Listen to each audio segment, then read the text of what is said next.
How to overcome the fear of not being enough. Mike Robbins' full intervention. Have you ever wondered what the number one fear is for people around the world?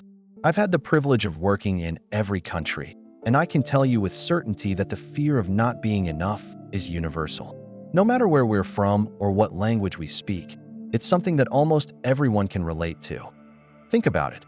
What does it feel like if you're not enough for the person you love or the person you desperately want to love you? That's a deep, painful fear, right? But here's where it gets even more complicated. The deeper fear underneath that one is the fear that if we're not enough, we won't be loved. And if you really think about it, love is the oxygen of life. Without it, everything else starts to lose meaning. Let me introduce you to Sarah, who's here today from Los Angeles, though she's originally from Arkansas. Let's hear from her about what she's been dealing with and how she's been able to break through some of these fears. Sarah, can you share with us a little bit about your journey? Sarah stands up. Hi, my name is Sarah, and I've been really struggling with some emotions that have dominated my life for years. I'm someone who tends to pour out love and strength to others, but internally, I often feel like I'm not receiving enough back. I'm always the giver, the one who's strong and loving for everyone else. But the truth is, I've sometimes felt like I'm losing myself in the process. Mike responds, "Exactly, Sarah. And this is huge. You've just uncovered something so important. See, when your identity is built around always being the one who gives, when it's not just something you do, but who you are, it can create some real pressure. It's like setting the thermostat in a room. Let's say the temperature is set to 72 degrees. If the temperature drops to 68 or even 65 degrees, the system kicks in to bring it back to 72. That's how our identity works, too. If you see yourself as the giver, the one who's always strong and pouring out love, and then suddenly you don't feel like you're getting anything in return, it messes with your comfort zone. I've had that experience, too. You know, there were times when I would take people out, and I didn't even have enough money to pay for the meal. I'd get a salad or an iced tea because that's all I could afford, but I didn't want to seem like a taker. The idea of taking felt wrong to me. And then one day, I realized something really important. I didn't have to sacrifice my own needs to prove my worth. But that was my model. Sacrifice. Sarah, I think what you're talking about is so relatable to a lot of people. You're describing how your identity is tied to always being the giver, and that has some consequences. It sounds like you've set your own comfort zone around being the one who gives, but you've also realized that this isn't the full picture of who you are. So here's the thing. If you've set your identity at 72 degrees, that's your baseline. It's where you're comfortable. But if you start going beyond that, say, you begin experiencing more love, more success, more joy, your brain kicks in and says, wait a minute, this isn't what I'm used to. And that's when self-sabotage can happen, because we're trying to return to what feels familiar. Even if we want more, our identity has us locked in a pattern. Have any of you ever experienced this? You start to do better than you expected, and then suddenly, you find yourself sabotaging your progress? Maybe you've achieved something big, and then you unconsciously do something that brings you back to where you were. Raise your hand if you can relate to that. Pause for audience interaction. So how do we shift this? The first step is realizing that your identity is flexible. Just like we upgrade our phones every year, we can upgrade our identity. But most of us don't do that. We stay stuck in what's familiar, even if it doesn't serve us. But here's the powerful part. When you start changing the way you move, the way you speak, the way you show up in the world, you can begin to shift your identity. And that's where radical change happens. Mike looks at Sarah. Sarah, you mentioned that you often deal with feelings of guilt. You feel like you're not doing enough, even though you know you're capable of more. That's such an important insight. Guilt can be a powerful emotion that holds us back, and it sounds like it's been a huge barrier for you. How do you cope with that? Sarah responds, I feel guilty because I know I'm capable of doing more, but I get stuck in those feelings of not being enough. And when I do, I start feeling lonely, anxious, and like I'm failing the people who need me. Mike nods. That's really honest, Sarah, and thank you for sharing that. I'm sure many people can relate. But here's the thing. Guilt isn't a helpful emotion. It just keeps us trapped. So, how do you pull yourself out of it when you're in that space? What do you do? Sarah thinks for a moment. I go for a walk, or sometimes I'll go for a run. I need to get away from other people and reset. I've realized I have to physically shift my energy to get out of that mental space. Mike smiles. That's a great strategy. And notice how she said she gets in her head, but then she physically moves her body. This is key. Sometimes we think that changing our thoughts alone is the answer, but physical movement, whether it's a walk, a run, or any kind of action, helps break the cycle and create space for new thoughts to come in. So, whether you're dealing with guilt, fear, or the feeling that you're not enough, remember that your identity isn't fixed. You can change it. You can expand it. And sometimes, it starts with something as simple as moving your body in a new way or shifting your energy to disrupt the patterns you've been stuck in. Let's keep that in mind as we move forward and explore how we can shift our identities in a way that empowers us to live the life we truly want. The power of physiology, how shifting your body can shift your mind. You know, it's fascinating how much our body influences our mental state. When we talk about getting in your head, we often think it means diving into your thoughts and overthinking. But here's the truth. If you stay stuck in your head, you're just going to get lost in that endless loop of thoughts that reduce everything to black and white, good or bad, right or wrong. And honestly, that's the stuff that messes us up. Your mind, your brain, it loves to distort things, delete the good stuff, or just generalize everything into nothingness. But your heart, your soul, and your spirit, they're different. They're expansive. They bring a different kind of energy and feeling that goes way beyond those mental traps. Take Sarah, for example. She's been doing something really powerful. She's not just thinking her way through her emotions, but she's using her body. She's been through a lot, and one of the things that has helped her shift out of those dark places is moving her body physically. She calls it getting into her head, but really, she's changing her state physically, because when your body shifts, so can your mindset. Now, most people, when they feel stuck or down, might turn to things like medication, alcohol, or even drugs to numb the feelings. But Sarah, she's chosen a different path. Instead of numbing out, she shifts her energy physically. And honestly, I think that's something to be really proud of.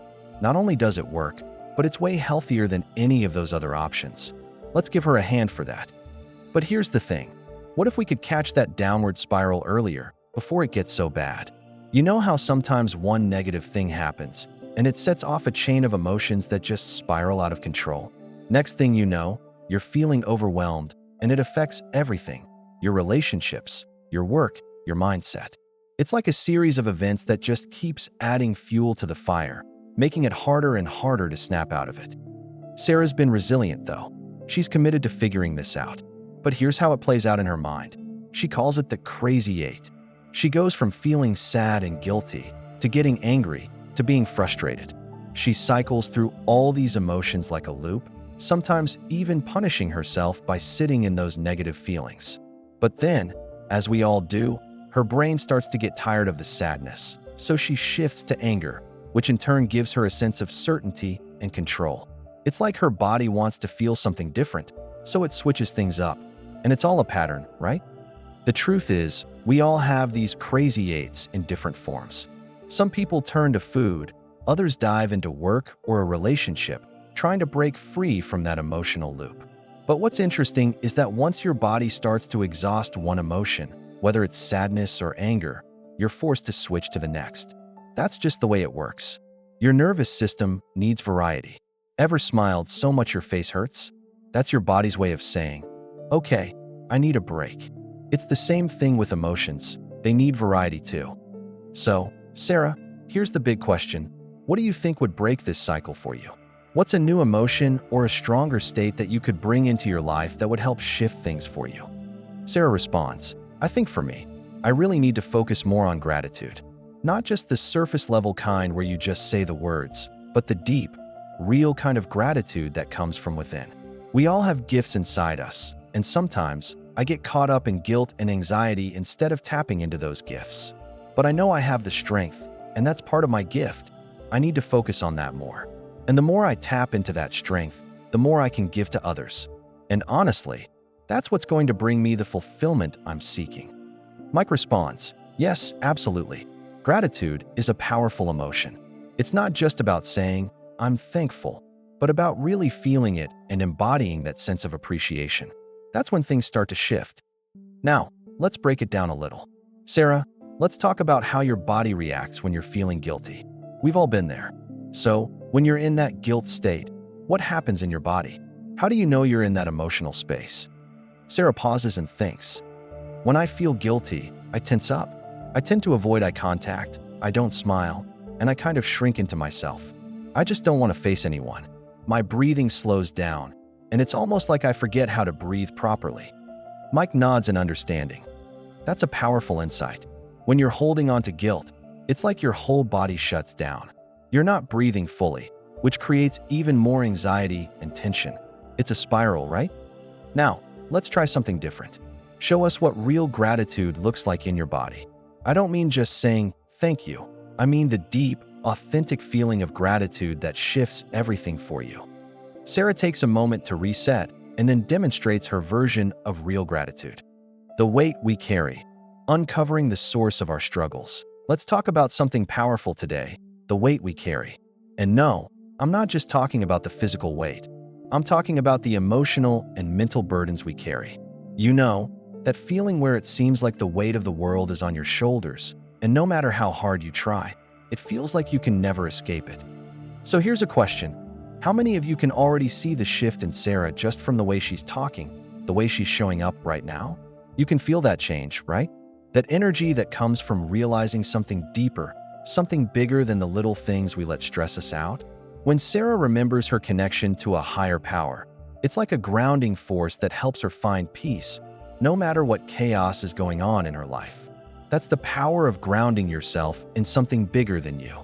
When she's in that space, she can feel light, like the weight that's been on her back is finally lifted.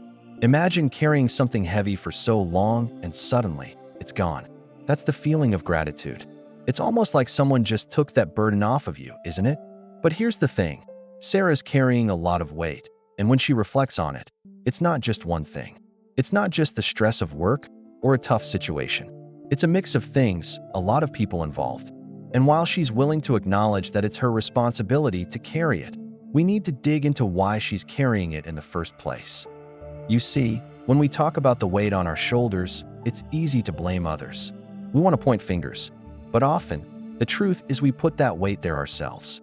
And here's where it gets interesting. Whether we realize it or not, we carry these burdens because they meet some of our needs. Sarah's strength, her resilience, the fact that she's always been the giver. All of these things feed into her belief that she's a good person. But where did it come from? Where did this need to be strong and always give come from? Let's dive into that a little. Think about it. All of us have a source of love that we craved growing up. Maybe it was a parent or even someone else who was a significant figure in our lives. There was always someone whose love we longed for the most. Maybe you didn't even get it the way you wanted, but it was that love, that connection, that meant the world to you. For Sarah, it was both her mom and dad, but her dad, his love was the one she craved the most. Now, let's go a little deeper. If you think back to your relationship with that person, whether they were present or not, what kind of person did you feel you had to be to earn their love or respect? I'm talking about who you had to be. What role did you have to play? Sarah, who did you need to be to get your father's attention? What did you have to do? Sarah responds, I had to be strong. I had to be resilient. I had to just keep moving forward, no excuses. I couldn't be weak. Mike responds, exactly. You needed to be strong. You needed to be tough. And that's exactly what you are today. But here's the question. What could you never be for him? What was completely off limits in terms of how you could show up? Sarah pauses. I could never be weak. I could never show that I wasn't capable. Mike, right. So, even today, decades later, that impression, those beliefs you formed about who you needed to be to earn his love, still live on in you. Even though your father passed away years ago, at 17, the way you had to be for him is still influencing you today. Let me ask you, how many years has it been since he passed? Sarah responds, he passed in 1991. I was 17. Mike, that's a long time.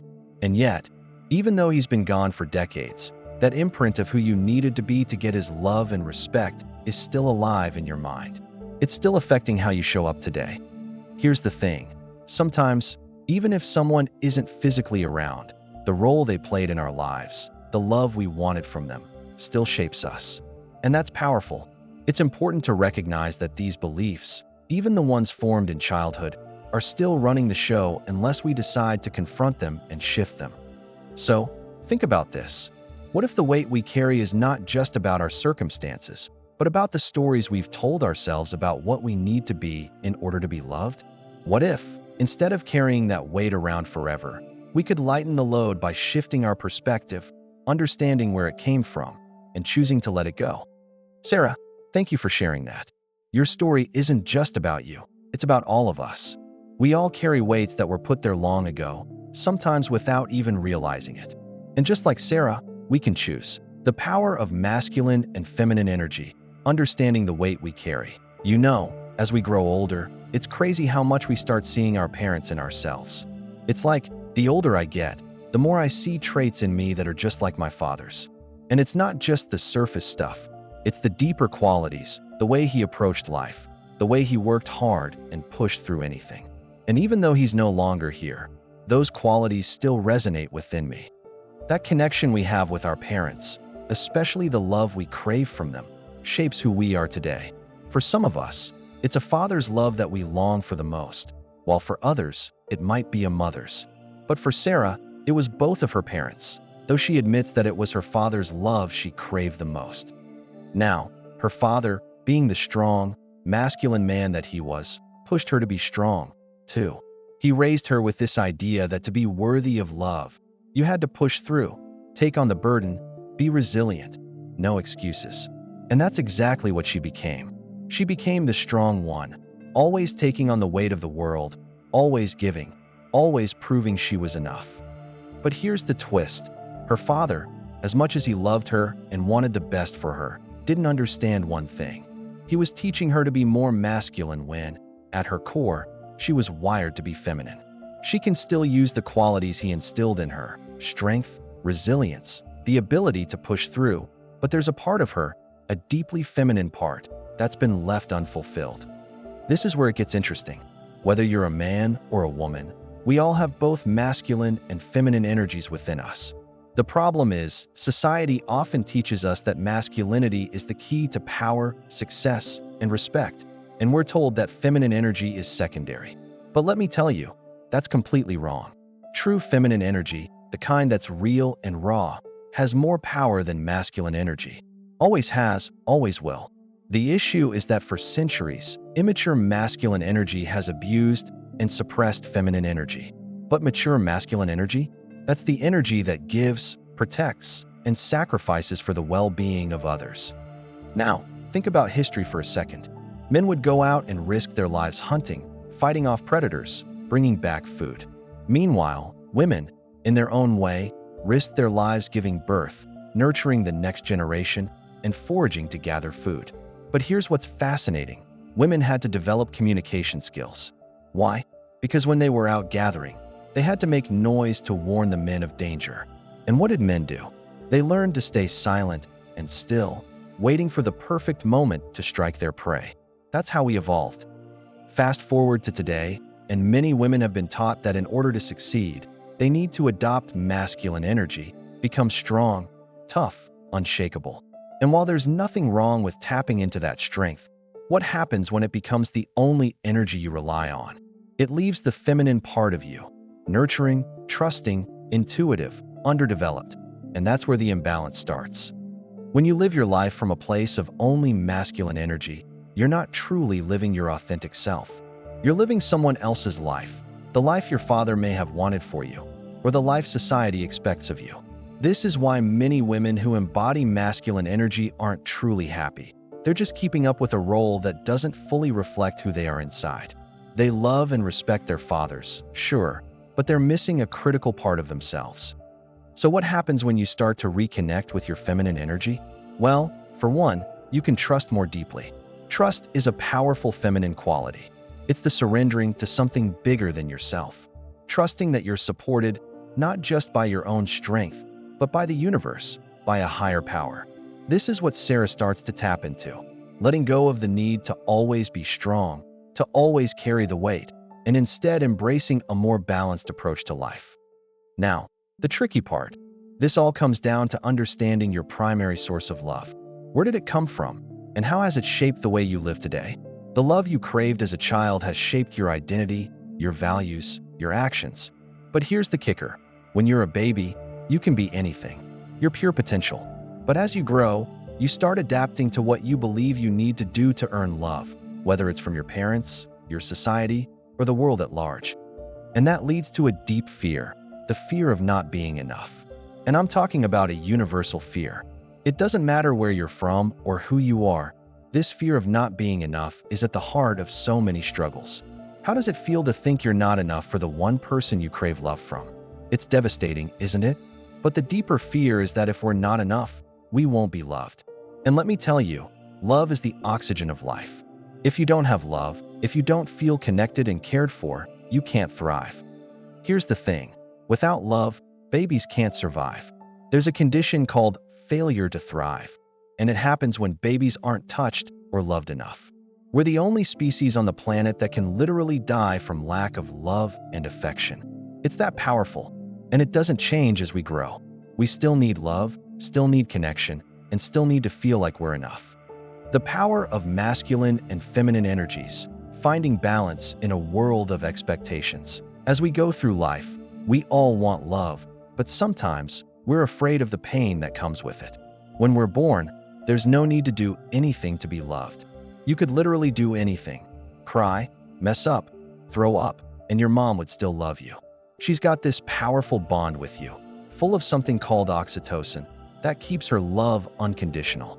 It's like a natural drug that makes everything feel good, and it's what helps her love you, no matter what. But eventually, as we grow, that love high fades a little bit, and that's when fear enters the picture. It's the first time we realize that maybe we won't always get the love we think we deserve. Maybe, when we do something wrong, we don't get the same response. We might get yelled at. We might get punished. And the worst thing? We might get ignored. That's a turning point. It's when fear starts to settle into our lives, because suddenly, we're unsure if we're loved just as we are. And it's this fear that drives us to keep trying, keep achieving, keep proving that we're worthy of that love. And this is where it all starts. As kids, we might start walking for the first time, and everyone's cheering. Look at Sarah, look at her go. And that moment is so exciting because it's validation. It's love. It's proof that we are enough. But as we get older, we start believing that we have to keep achieving in order to be loved, in order to prove we're worthy. The problem? In our society, when we achieve a lot, sometimes people resent us for it. Ever notice that? Social media is a big factor in this. It amplifies our need for significance. You post your successes, and maybe someone else isn't doing as well, and suddenly there's resentment. People might want to take you down instead of lifting you up. It's like we're overvaluing this need for validation and recognition. But here's the thing. When we live solely in this achievement-driven mindset, we're no longer who we truly are. We start becoming something we think we should be. Sarah's no longer just Sarah. She's now the achiever. She's closed off, operating from a place of fear that she won't get the love and validation she craves. But what if there's a way to honor that past, while also allowing a different part of you to shine through? This is where the balance of masculine and feminine energy comes in. And here's where it gets interesting. Whether you're a man or a woman, we all carry both masculine and feminine energy within us. Our society has taught us that in times of stress, women tend to tap into their masculine energy more, and men often tap into more feminine, pleasing energy. It's like we've been conditioned to think this is how we should act when things get tough. And here's the irony. When women lean too heavily into masculine energy, it can cause tension. Their nervous systems become wound-tight, and it shows in how they move, how they hold themselves. The result? They end up feeling burnout or disconnected from the more nurturing, flow-like part of themselves, the feminine energy that thrives on connection, softness, and trust. Now, here's something really important. When women start feeling that pressure to be masculine all the time, it starts affecting everything. It's like you're constantly pushing, always being the strong one, always taking charge. But inside, you might just want to be. You want to let go. You want to feel nurtured and cared for. And that's what happens when you tap into the feminine side, the part of you that can trust, that can relax, that can flow. Sarah, for example, was raised with this idea that being masculine is how you prove your worth. Her mother praised her for being strong, for being capable. And while that served her well in many ways, there's still a part of her that just wants to rest in her femininity, to surrender a little and allow herself to feel nurtured. But she's stuck in this belief that being anything less than strong means she's not enough. And she's not alone in this. So many women feel this pressure.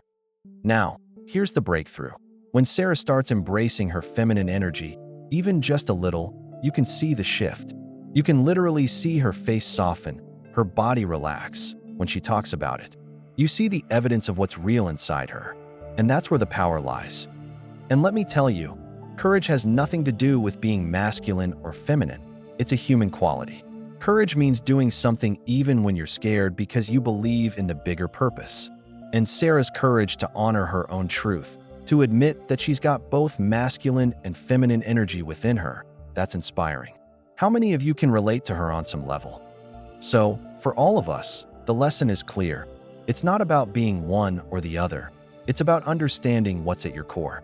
We all have masculine and feminine traits, but we need to figure out what our primary source of energy is and how we can live authentically. For Sarah, that's tapping into her feminine side, and in doing so, she's rediscovering the power of trust, of surrender, of flow. And here's a thought for the men in the room. What if surrender was the ultimate form of success? What if it wasn't about pushing through all the time, but about trusting that you'll find your way, knowing that you've always found it before? Surrender isn't weakness. It's the kind of faith that lets go of tension and allows the right guidance to come in. And that's a power that's just as valuable for men as it is for women. So, let's leave with this. As we navigate through life, let's honor our primary energy, but also allow the other side of us to come out and play. Whether you're a man or a woman, we all have a balance of both energies. Let's use them wisely to connect more deeply with ourselves and others, and to live in a way that feels true to who we are, not just who we think we're supposed to be. Understanding masculine and feminine energies, unlocking true fulfillment. Let's start with something real, something a lot of us don't talk about openly. How many of you have felt unsafe at some point in the last month? Go ahead, raise your hand. Now, look around the room. Notice something? It's mostly women. In fact, 90% of the hands in the air are women. This is something men don't fully understand. Let me explain. When I'm walking through a parking garage at night, and it's dark and quiet, I don't feel fear.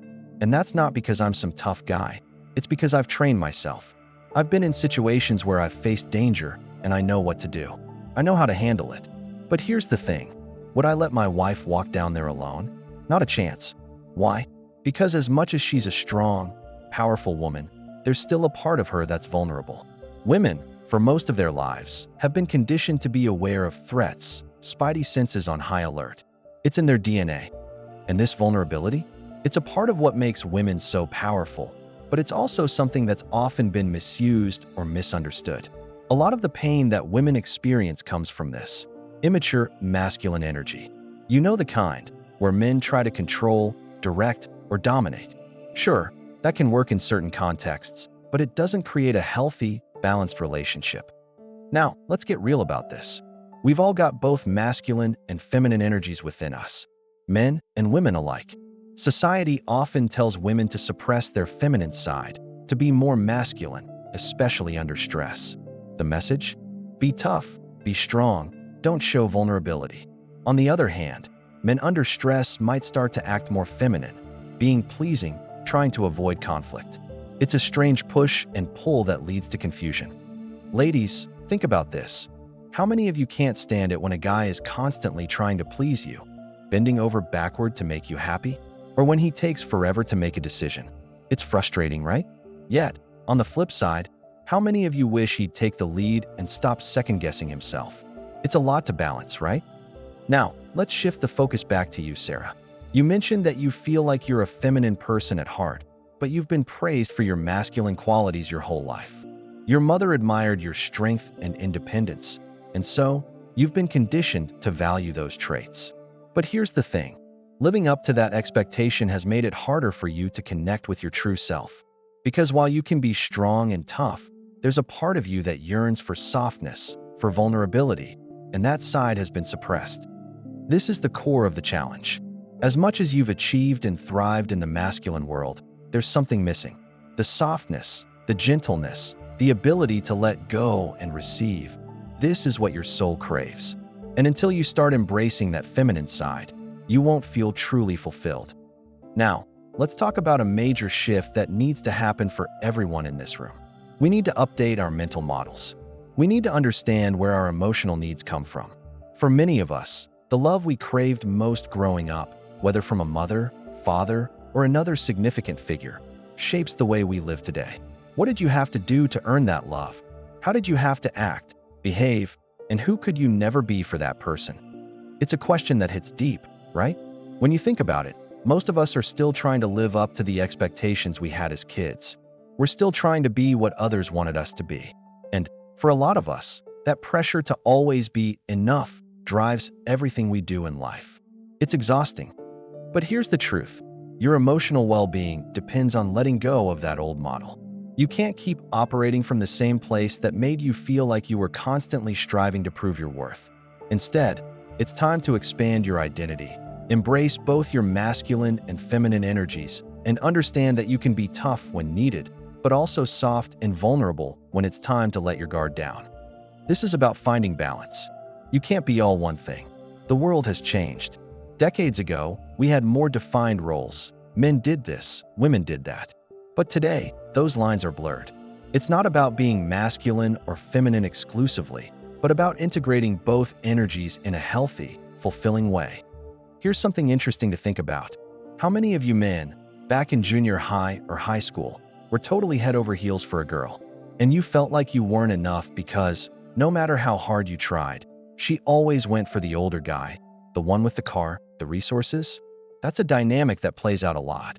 Men feeling like they're not enough because someone else has more power or resources. But here's the key to unlocking transformation. It's not about becoming one thing. It's about tapping into all the parts of you, not just the pieces that were shaped by the love you craved from your parents or whoever was your source of love. If you're still living by those old beliefs, it's time to update your emotional blueprint. Start embracing your full self, masculine, feminine, tough, soft, and allow yourself to truly be fulfilled. So, let me ask you, how many of you can feel the tension in your body when you're not being your true self? You can see it, right? You can feel it in the way you move, in the way you hold yourself. That's the weight of only using one part of who you are. Now, Sarah, thank you for being so honest and courageous. Your vulnerability has helped so many of us realize that we're not alone in this struggle. Pause so ladies, and gentlemen too, let's remember, it's not about being only masculine or feminine. It's about embracing both sides and finding that balance so we can live with true fulfillment. The power of embracing feminine energy and praising the little things. Let's dive into something really powerful, especially for the women in the room. Tuning in to that deeper part of yourself. There's something truly amazing that happens when we connect with the feminine energy inside of us. It's like we hold a well of power, a power that comes from our ability to love. That love, when we let it flow freely, transforms the world around us. It heals, it nurtures, and it makes everything better, not just for us, but for everyone we encounter. Ladies, I want you to feel that power right now. You have it within you. I see it in each of you. Don't just sit on the sidelines. Claim that power, connect to it, and let it shine through. Because when you embrace that part of yourself, you can see the impact it has on everyone and everything around you. It's a beautiful, healing force. God bless you, and I thank you for sharing that with all of us. Now, let's talk about something important: how men and women interact with this power. Gentlemen, if you see your woman and start thinking she's just too masculine, well, that's probably the worst thing you could say. Trust me on this one. It's counterproductive. If you want to see that feminine energy come out, start by noticing the little things. Compliment her, praise her, and show her you're paying attention. Here's the thing I learned over time. Women's feminine energy responds to praise. I had to learn to notice the details. The earrings, the shoes, the little changes in her style. It might seem small, but trust me, it matters. When a woman puts on a new pair of shoes, it's like she becomes a different person. If you don't notice, she can start feeling invisible. She may feel unseen, unheard, and that's when she switches into her masculine energy out of frustration. It's a defense mechanism. Gentlemen, if you want your woman to embrace her feminine side, you've got to see her, appreciate her, and praise her for the things that matter to her. And by the way, this doesn't just apply to your relationships. This is about how we, as a society, interact with each other. Women can be hard on other women. I didn't fully understand this until I married my wife.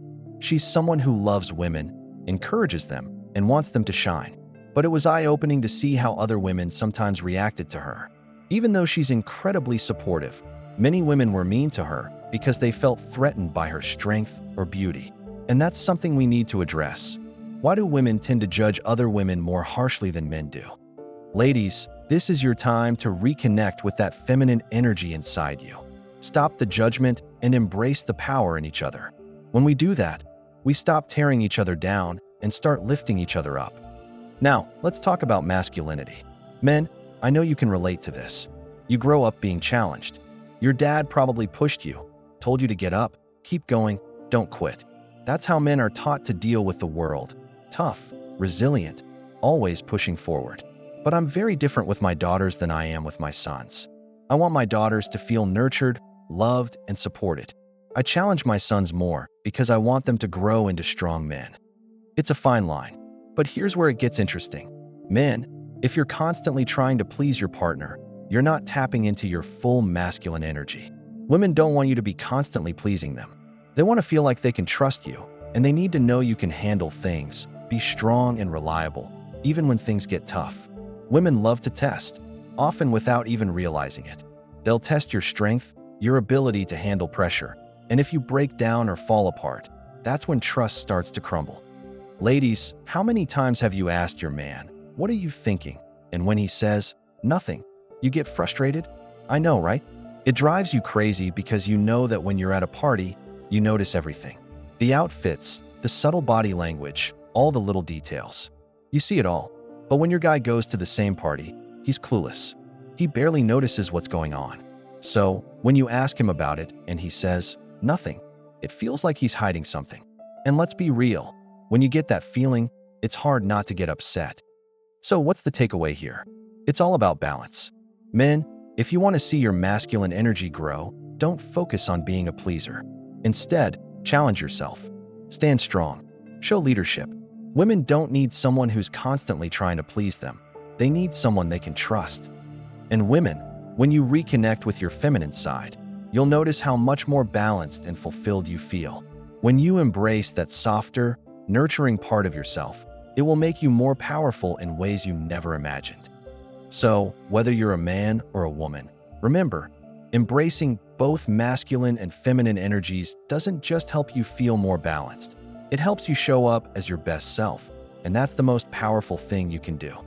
Embracing the power of masculine and feminine energies, understanding our differences. Let's talk about something that I think a lot of us don't fully understand: how men and women approach problems differently.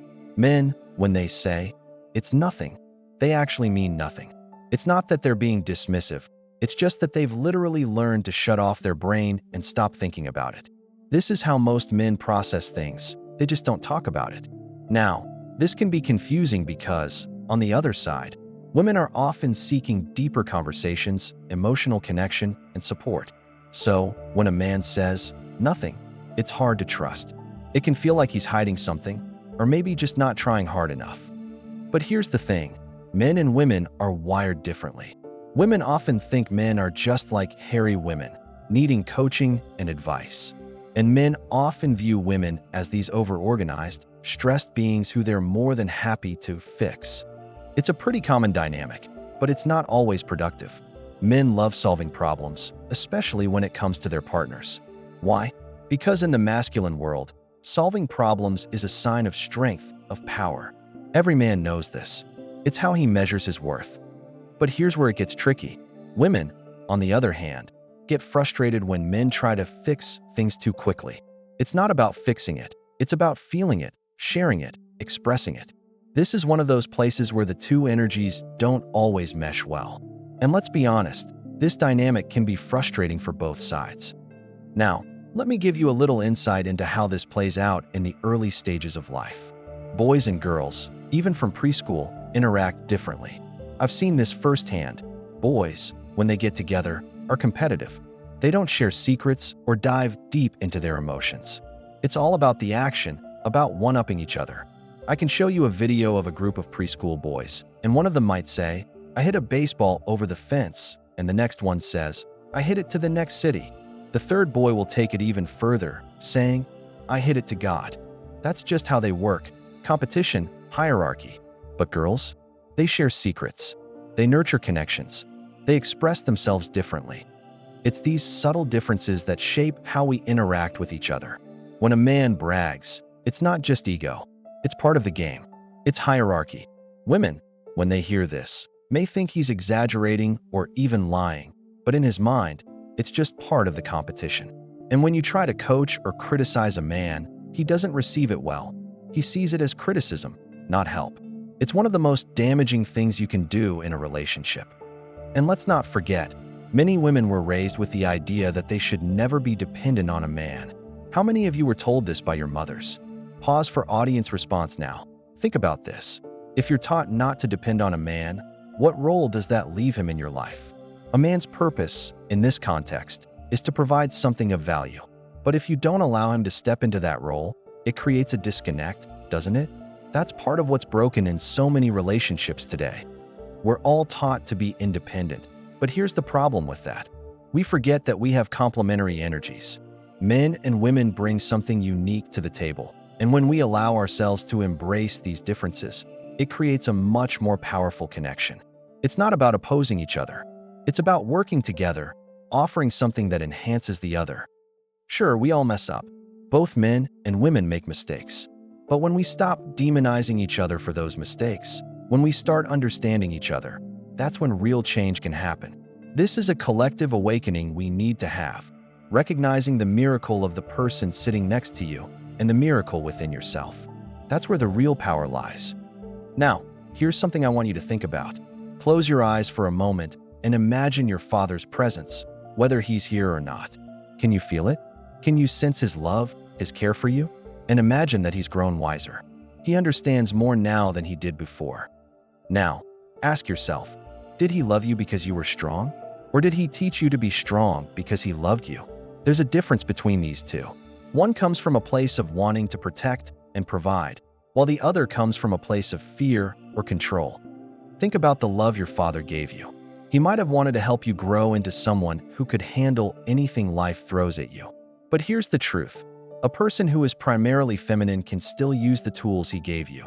Strength, resilience. But thinking you need to be that strong all the time, thinking that's the only way to earn love, is where the pain comes from. Now, I want you to hear what your father would say to you today, knowing what he knows now. What would he tell you about who you are, about who you need to be? Would he tell you that you have to keep pushing through? Or would he tell you that you have the freedom to embrace softness, too? Take a moment to hear his words and feel his presence. Because what he would want for you, above all, is to feel love, not just because you're strong, but because you are loved just as you are. Embracing the feminine, letting go of the need to prove yourself. Let's take a moment to reflect on something deeply important. How we learn to trust ourselves and let go of the pressures to constantly prove we're enough. Sarah, I want you to think about your father's presence, even now, as we speak. Can you feel it? What is it that he would say to you right now? What truth is he sharing with you? One that could set you free. Feel his love for you, just as you are. What is the message he's giving you? The message that's different from what you've believed up until now. Sarah shares, he's telling me to trust in myself. He said he's already taught me everything I need to know, and that this is my life now. I don't need to prove anything anymore. How does that feel, to let go of the constant need to prove yourself? Sarah, it's scary. I worry about what others think, and I don't know why. I wish I could let that go, but that's just part of me. The part that serves others, that looks out for them. And that's the feminine energy in you. It's that nurturing, caring side that always looks out for others, anticipates their needs, and strives to make sure everyone is okay. That's a beautiful quality, Sarah. It's a gift. But here's the thing. What you don't have to carry anymore is the weight of being the one who shoulders it all every single moment. You can be that person who steps up when needed and takes charge. And you can also be the person who lets go, who lets things flow and trusts both yourself and a higher power. This doesn't mean you abandon who you are. It means expanding your identity, recognizing that there are times to be tough, but there are also times to be soft, to relax, and to let life unfold. And you know, it's a process. It's not always easy. Sarah, you said something important just now. When things get tough, when I feel depressed, it's hard to snap out of it. But the key is shifting your core belief. What if, at your core, you no longer believe that you always had to be masculine to be strong, to be worthy? Sarah, it's hard to transition, I admit. It feels like a huge shift. But that's okay. Whether it's hard or easy, just start doing it. It doesn't have to be perfect. One way to make this shift is by nurturing your feminine side, noticing the little things around you and appreciating them. Start with the small acts of self-care that help you reconnect with that softer energy. So, Honey Pearl, what would you suggest for Sarah to help her reconnect with her feminine side? Honey Pearl, the feminine energy is all about being. It's about allowing yourself to feel, experience, and embrace. Think of the benevolent mother figure. She supports, she nurtures, she listens without judgment. And that's what we can extend to ourselves. It could be something as simple as running a bath, lighting some candles, and taking a moment for yourself. It could also be through dance, movement, or prayer, things that help you connect to the grace of this moment. The key is to notice. Notice the grace of being alive, the beauty of simply being in the present moment. And when we hold space for others, whether it's for yourself or for someone else, it's in that spaciousness, in that presence, that the feminine energy can truly be discovered. It's not about doing more, it's about being more. So, Sarah, how does it feel to realize that this shift isn't about being perfect or fixing everything, but simply about embracing who you are as you are in the moment? Sarah, it feels freeing. It's like I can finally breathe, knowing that I don't have to prove anything to anyone. I can just be. And there it is. You don't have to be anything other than what you already are. You don't have to carry the weight of the world on your shoulders all the time. You can embrace the strength when needed, but also honor the feminine within you, the softness, the trust, the flow. Now, Sarah, let's take this one step further. Think about your father's wishes, but not just the wishes from the past. What does he want for you now, in this moment, with all the wisdom and love he has? Sarah, he wants me to follow my heart and embrace my feminine side. Even though he always joked about wanting a boy, I know he's proud of the person I've become. I have my son now, and in a way, he's my little boy, my only son. But he's here today, and I realize that my father would want me to be the woman I truly am, not just the strong, masculine side he encouraged me to embrace. I can still be strong, but I can also be feminine. That's so beautiful. Let's honor those wishes, Sarah. Honor the person you are now, not just the person your father imagined you to be. You don't have to live in the past. You can step into your own power, embracing both your masculine and feminine sides, and live your life full of love and abundance. The power of vulnerability and genuine connection. You know, growing up, I was never told I was loved. No one ever hugged me. It's a painful thing to admit, but it's the truth. And because I didn't receive that, I make sure to show love to my kids every single day. I tell them I love them, and I hug them often. And honestly, I don't feel guilty about it. I give them what I never got, because I know how important it is to be loved and to express love. But here's the thing, love is expressed in so many different ways. Some people show love through physical affection, hugs, kisses, you name it. That's how I am. I'm that person who loves to connect, even with strangers. It may feel awkward at first, but it's real. Then, there are others who show love through words, or by taking charge, giving direction, or even through challenges. Not everyone expresses love the same way. If you were raised in an environment where love wasn't expressed in a way that resonated with you, it can be really painful. I get it. But here's the beauty in it.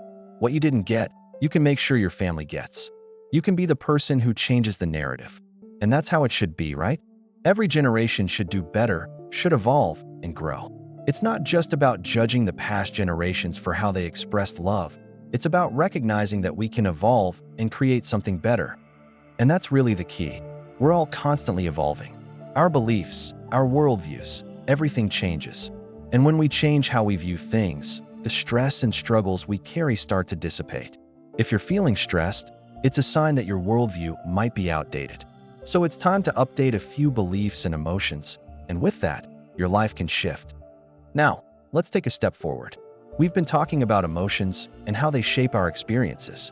What's the emotion that you can start incorporating into your life right now that will shift everything? What's the emotion that can eliminate all that unnecessary stress? For me, the emotion that I'm embracing is my feminine side. It's what brings out the love I want to both give and receive. And I'm not saying this just because it sounds good. I'm saying it because I feel it. It's a truth I've come to understand deeply, even if it's still a process for me. Look around you for a moment. Take a second to really look at all the incredible people around you right now. Look at the faces, the energy, the presence. You're surrounded by this incredible group of human beings who have all given their attention and their presence for the past hour. Take it all in. This is powerful stuff. When it comes down to it, the place where most of our happiness or unhappiness shows up is in relationships. People often think it's about their careers or their health, but the truth is, relationships are where the heart of our well-being lies. And this isn't just my opinion. There's an 85-year-long study done at Harvard about human happiness, and it's been tracking people to see what truly leads to fulfillment. After 85 years of research, there's one thing that stands out: intimate relationships. Now, intimate doesn't just mean sexual. It means closeness. It means being able to truly connect with someone, to open up, to share your feelings. And yet, in today's world, many people say they don't have a single person they can be truly vulnerable with. It's like we're more connected than ever, but still somehow disconnected on a deeper level. We put out these perfect versions of ourselves on social media, with photos that are edited and curated to show only the best parts. And when we see others doing that, we can't help but feel less than. But here's the thing: vulnerability is what truly connects us. It's what makes us human. And what I want you to see is that embracing vulnerability doesn't mean you're weak. If anything, it's the opposite. Sarah just showed us how powerful it is to be vulnerable and feminine, and I can't honor her enough for that. What she shared with us, that deep focus and openness, is incredibly generous. It's not easy to do, but it's worth it. And the fact that you've all been part of this experience, you've all felt something real here. Pause, and I know you've gotten something valuable from it. So let's give her a round of applause for that. This moment, this connection, this is what truly matters. When we stop hiding behind our walls and start allowing ourselves to be vulnerable, we open up a whole new world. We let go of the pressure to be perfect, to live up to these impossible standards, and instead, we embrace who we truly are. We find power in vulnerability, in love, in connection. And I want you to take that with you as you leave today. Remember, it's not about being perfect. It's about being real, being present, and connecting in a way that is meaningful and authentic. And in doing so, you'll discover that the most important relationships you can have are the ones where you can be completely yourself.